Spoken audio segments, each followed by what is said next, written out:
Welcome to Big TV digital live breaking news చూస్తున్నాం. 7 కేజీల బంగారంతో ఎన్టీఆర్ జిల్లాలోని చీలకల్లులోని ఒక డ్రైవర్ పరారైన ఘటన చోటు చేసుకుంది. ఈ నేపథ్యంలో 7 కేజీల బంగారంతో డ్రైవర్ పరారైన ఘటన ఎన్టీఆర్ జిల్లా చిలకల్లులో చోటు చేసుకుంది. హైదరాబాద్ నుంచి విజయవాడకు బంగారాన్ని తరలిస్తున్న షాప్ సిబ్బంది టీ కోసం చిలకల్లు దగ్గర ఆగిన సమయంలో ఈ దారుణం చోటు చేసుకుంది. సిబ్బందిని బురిడి కొట్టించి కార్ డ్రైవర్ పరారయ్యారు. కార్ని కోల్డ్ స్టోరేజ్ దగ్గర వదిలేసి డ్రైవర్ పరారైనట్లు తెలుస్తుంది.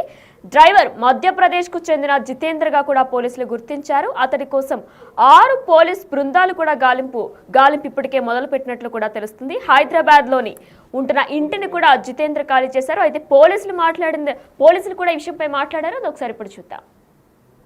కారుతో అందులో ఉన్న బంగారపు వస్తువులతో టువర్డ్స్ నందిగామ వైపు కారు తీసుకొని వచ్చేసాడు.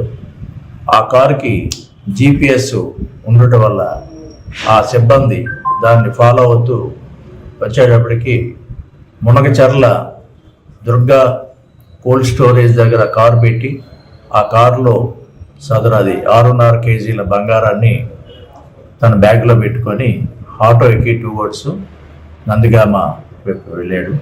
ఆ విజువల్స్ అని ఉన్నాయి, అవి చెక్ చేస్తున్నాము. దీనిపై ఒక కేసు నమోదు చేసి టీమ్స్ ఫామ్ చేసి ఇప్పుడు రైల్వే స్టేషన్కి, విజయవాడ బస్ స్టాండ్, అలాగే ఇటు వైపు ఆల్ టోల్ గేట్స్ దగ్గర చెక్ చేస్తున్నాము. దీనిపై కేసు నమోదు చేస్తాం. ఎన్ని టీములుగా చెక్ చేస్తాం? 6 టీంలు విజయవాడ సిటీలో, అలాగే task force CP Vijayawada CP గారి ఆదేశాల మేరకు task force, crime CCS Vijayawada, అలాగే సైబర్ క్రైము అన్ని టీమ్స్ ఇందులో ఇప్పుడు ఇన్వాల్వ్ అయ్యి all are on job. Jitendra కోసం ఇప్పటికే 6 పోలీస్ బృందాలను కూడా ఏర్పాటు చేసినట్లు కూడా పోలీసు అధికారులు తెలియజేస్తున్నారు. ఇదే అంశానికి సంబంధించి మరింత సమాచారం మా ప్రతినిధి శివ ఫోన్ ఇన్ ద్వారా అందిస్తారు. శివ, అయితే 7 కేజీల బంగారంతో ఆయన పరారైనట్లు తెలుస్తుంది. ఈ అంశంపై డీటెయిల్స్ ఏంటి?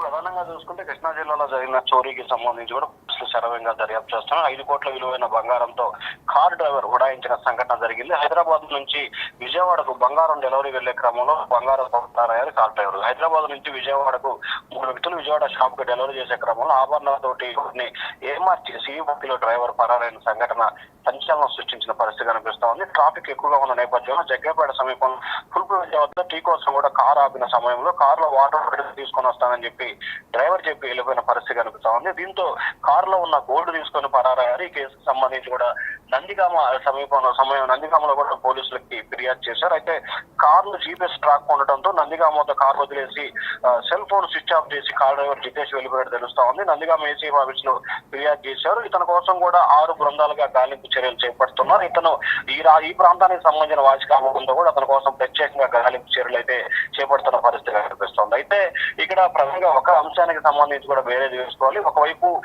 హైదరాబాద్ నుంచి బంగారం విజయవాడ తీసుకొని వస్తున్నారు. జగ్గేపేట టోల్ ప్లాజా సమీపంలో కూడా టీ కోసం ఆగిన సమయంలో ఆయన అక్కడి నుంచి పరావడం జరిగింది. కారు ఉన్న దానికి సంబంధించి కూడా నందిగామ సమీపంలో ఉంది. ఈ నేపథ్యంలో ఏ పరిధిలోకి వస్తుంది ఏంటి అనే దానికి సంబంధించి కాకుండా 0 FR నమోదు చేసి కేసులో సమగ్రమైన దర్యాప్తు చేయాలని చెప్పి పోలీసులు అయితే భావిస్తున్నట్టు తెలుస్తాం. దీనికి సంబంధించిన నిందితుడి కోసం కూడా ప్రత్యేకంగా హైదరాబాద్, విజయవాడ, మధ్యప్రదేశ్ రాష్ట్రానికి సంబంధించిన ప్రాంతాల్లో ఆయన గాలింపు చర్యలు చేపట్టినట్టు తెలుస్తా ఉంది. అయితే శివ, మరి జితేంద్ర అనే వ్యక్తి బంగారం షాప్ వాళ్ళ దగ్గర ముందే పనిచేసేవారా? అంటే నమ్మకం ఉంటేనే కదా బంగారాన్ని తరలిస్తున్నప్పుడు నమ్మకమైన డ్రైవర్నే కదా పెట్టుకుంటాం. మరి బంగారం షాప్ వాళ్ళ దగ్గర జితేంద్ర ముందు నుంచే పనిచేస్తూ ఉండేవారా? గత కొంతకాలంగా 2 సంవత్సరాల పైగా కూడా డ్రైవర్ వాళ్ళ దగ్గరే పనిచేస్తున్నట్లు తెలుస్తా ఉంది. అయితే ఎందుకు ఇలా చేశాడు? దీంట్లో వచ్చిన వ్యక్తులు 3లో ఒక డ్రైవర్ పరారయ్యారు, 2 వ్యక్తులు ఉన్నారు కాబట్టి ఇద్దరిలో వేరే పాత్ర ఏమన్నా ఉన్నదా అనే కోణంలో కూడా పోలీసులు అయితే విచారణ చేపడతా ఉన్నారు. అయితే డ్రైవర్ కి సంబంధించి పూర్తి స్థాయిలో కదలికల్ని గమనించే ప్రయత్నాలు అయితే జరుగుతా ఉన్నాయి. అయితే కారు వదిలిపెట్టిన సమయం, అంటే కారు ఏ టైంలో GPS ద్వారా నందిగామ సమీపంలో వదిలిపెట్టాడు, అక్కడి నుంచి కూడా చుట్టుపక్కల అన్ని CCTV ఫుటేజీల్ని పోలీసు అధికారులు అయితే గాలింపు చర్యలు చేపడుతున్నట్లు చూస్తా ఉంది. ఆ సీసీ ఫుటేజ్ ఆధారంగా ఏ వాహనంలో వెళ్ళారు, ఎలా వెళ్ళాడు, ఏంటి అనే దానికి సంబంధించి లోతుగా అయితే విచారణ చేపడుతున్నారు. ఎందుకంటే దాదాపుగా 7 కేజీలు సుమారు బంగారం ఉన్న నేపథ్యంలో దాన్ని అంత ఈజీగా తీసుకువెళ్లే పరిస్థితి కాదు కాబట్టి ఏదో ఒక రకంగా ఎక్కడో చోట విక్రయించడం, ఎక్కడో చోట అమ్మకాలు కానీ ఇట్లా జరిగే పరిస్థితులు ఉన్న నేపథ్యంలో దీనికి సంబంధించి కూడా పోలీసు అధికారులు అయితే 6 ప్రత్యేక బృందాలుగా ఏర్పడి గాలింపు చర్యలు అయితే చేపడతా ఉన్నాయి. అయితే ఏదైతే జితేంద్రకి సంబంధించి కూడా అతని కుటుంబ వివరాలు అన్ని కూడా ఎవరైతే షాప్ యజమానులు వారి వద్ద ఉన్నట్లు తెలుస్తా ఉంది. ఆ వివరాలన్నింటినీ కూడా సేకరించి ఆ ప్రాంతానికి పంపించేందుకు పోలీసు అధికారులు అయితే ప్రయత్నాలు చేస్తా ఉన్నారు. విజయవాడకు సంబంధించిన పోలీసులు హైదరాబాద్ వెళ్ళి అక్కడి నుంచి పలు వివరాలను సేకరించి ఇవాళ రేపట్లో మధ్యప్రదేశ్ కూడా వెళ్లాలని చెప్పి కూడా భావిస్తున్నట్టు తెలుస్తా ఉంది. అయితే శివ, మరి దీని మీద బంగారం షాప్ నిర్వాహకులు ఏం చెప్తున్నారు? ఎందుకంటే గత 2 సంవత్సరాలుగా కూడా ఆయన అక్కడ పనిచేస్తున్నారని కూడా మనకు తెలుస్తుంది. మరి ఈ అంశంపై బంగారం షాప్ నిర్వాహకులు ఏం చెప్తున్నారు జితేంద్ర మీద? అంటే హైదరాబాద్ సంబంధించిన నిర్వాహకులు కాబట్టి దీనికి సంబంధించిన గాలింపు చర్యలు అయితే కొనసాగుతున్నాయి కదా.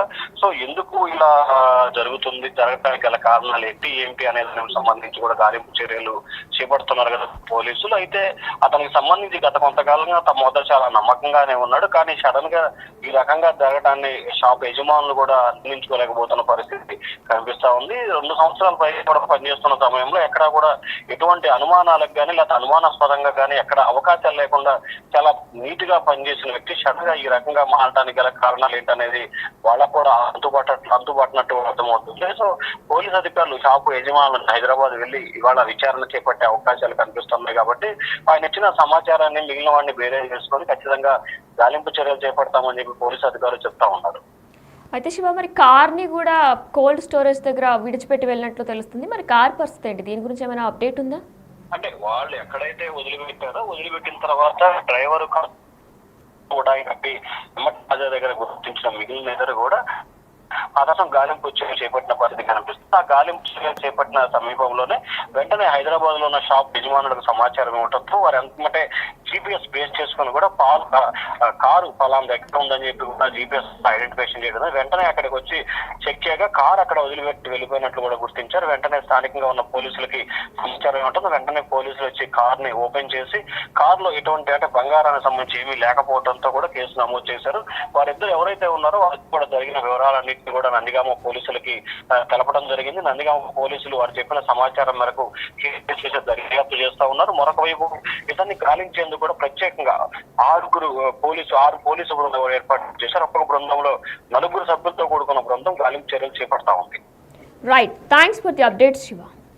Yes, Big TV digital live లో చూస్తున్నాం. 7 కేజీల బంగారంతో డ్రైవర్ పరారైన ఘటన ఎన్టీఆర్ జిల్లా చిలకల్లో చోటు చేసుకుంది. హైదరాబాద్ నుంచి విజయవాడకు వెళుతుండగా బంగారాన్ని తరలిస్తున్న షాపు సిబ్బంది టీ కోసం చిలకల్లు దగ్గర ఆగిన సమయంలో ఈ దొంగతనం చోటు చేసుకున్నట్లు కూడా తెలుస్తుంది. సిబ్బందిని బురుడి కొట్టించి కార్ డ్రైవర్ పరారయ్యారు. కారుని కోల్డ్ స్టోరేజ్ దగ్గర వదిలేసి డ్రైవర్ పరారైనట్లు కూడా పోలీసు అధికారులు GPS ట్రాకింగ్ తో కార్ని కోల్డ్ స్టోరేజ్ దగ్గర వదిలేసినట్లు కూడా పోలీసు అధికారులు గుర్తించారు. డ్రైవర్ మధ్యప్రదేశ్ కు చెందిన జితేంద్ర గా కూడా గుర్తించారు. అయితే డ్రైవర్ గత కొన్ని సంవత్సరాలుగా కూడా బంగారం షాప్ నిర్వాహకులతో పనిచేస్తున్నట్లు కూడా తెలుస్తుంది. అయితే ఈ నెపంలో ఎందుకు జితేంద్ర ఈ పని చేశారు అని చెప్పి నిర్వాహకులు కూడా ఆలోచిస్తున్నారు. అయితే ఈ నేపథ్యంలో ఇప్పటికే అతని కోసం 6